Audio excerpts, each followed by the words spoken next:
한일 갈등 타파하는데 성명서 낭독이 있겠습니다. 유엔서 한국가활동위에 한일 종북 세력과 더불어 과거사 소환하는 선동 폴리페서는 퇴출돼야 한다.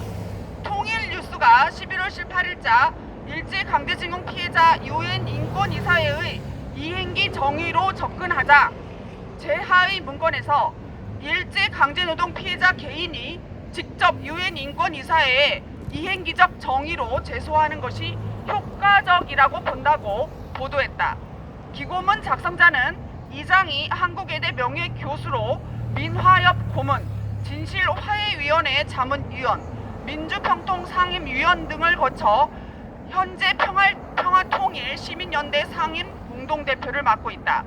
이장희는 지난 10월 4일 더불어민주당 서영교 의원 등이 주최한 후쿠시마 오염수 관련 국회 토론회에서 헌법 소원 및 유엔 인권이사회에 한국 정부를 공식 제소하라고 촉구한 바 있다.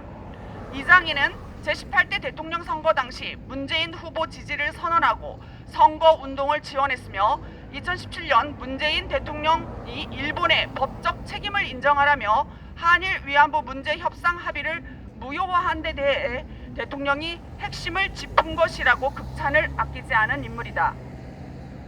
정치권과 상아탑을 오가는 이를 일컬어 폴리페서라고 부르는데 이들 중에는 권력 주변을 향해 달려드는 불나방과 같이 곡학아세하는 무리들이 적지 않다. 특히 한국 사회와 같이 정치 분야와 기업 등 각종 단체의 요직을 전전하다 끝나면 다시 돌아갈 자리가 기다리고 있는 대학의 정교수들이 그렇다. 이들은 자신에게 유리한 권력이면 견제를 포기한 채 유착하기에 급급하고 반대인 경우에는 이유를 불문하고 하이에나처럼 물어뜯기에 바쁘다. 과거사를 소환해 현 정부를 친일 프레임으로 결박하려는 반일 종북 세력의 준동의 폴리페서들이 가세하고 있지만 사과와 법적 배상이라는 저들의 요구와 실상을 해당자들에게서 직접 들어보면 그 모순이 여지없이 드러난다. 예컨대 지난 9일 일제화 기업을 상대로 손해배상 청구에 나선 구 정신대 A씨는 동원 당시를 증언했다.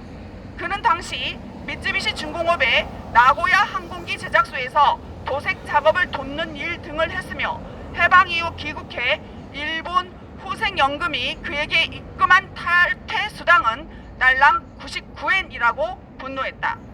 당시 돈의 가치를 비교하기 위해 사할린과 일본 시즈오카에서 징용으로 일했던 고종학 씨의 사례를 보자. 고 씨는 일본에서 나올 때 가지고 온 돈이 800원이었다며 안 쓰고 저축한 돈을 자랑했다. 또 징용 당시 월급은 30원이었으며 당시 한국에 나오니까 쌀 한 말에 10원이었어 라고 증언했다. 1943년 당시 일본 육군 하사관 월급이 고 씨와 같은 수준인 30엔이었다. 요즘 쌀 한 말을 2만 원으로 환산할 때 고 씨가 가지고 온 돈의 가치는 160만 원에 해당한다.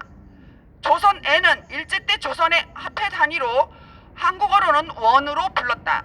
당시 환율은 일본 은행권 1엔과 조선 은행권 1원은 동일한 가치였으므로 정신대 A씨가 일본으로부터 수령한 931원은 931엔에 해당한다. 가로 안에 99엔은 극히 적게 받은 걸로 선전하기 위해 애써 요즘 환율을 적용한 계산 착오로 보인다.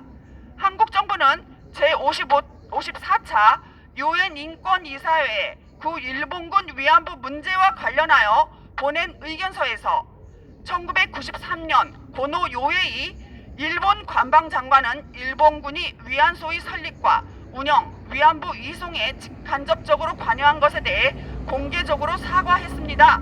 라고 고노 담화에 기록된 사실을 재확인했다. 또한 관련 법규에 의거 정부가 피해자 생계와 안정을 위해 다양한 지원을 하고 있다며 구체적인 보상 내역을 전했다. 일본과 한국 정부의 노력을 유엔에 소개한 것이다.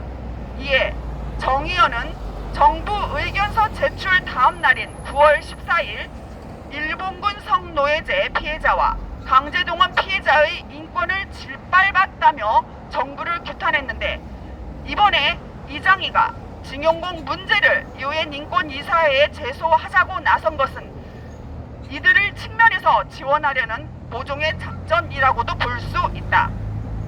윤석열 정부는 국내용 정치 프로파간다를 국제사회로 가져가 선동하는 반정부 세력의 반국가적 준동을 막기 위해 유엔에서의 활동을 더욱 강화해야 한다. 그리고 반일 종북 세력과 더불어 과거사를 무한 소환하려는 B급 불나방인 폴리페서들은 대한민국의 정상화를 위해서라도 반드시 퇴출되어야 한다. 2023년 11월 22일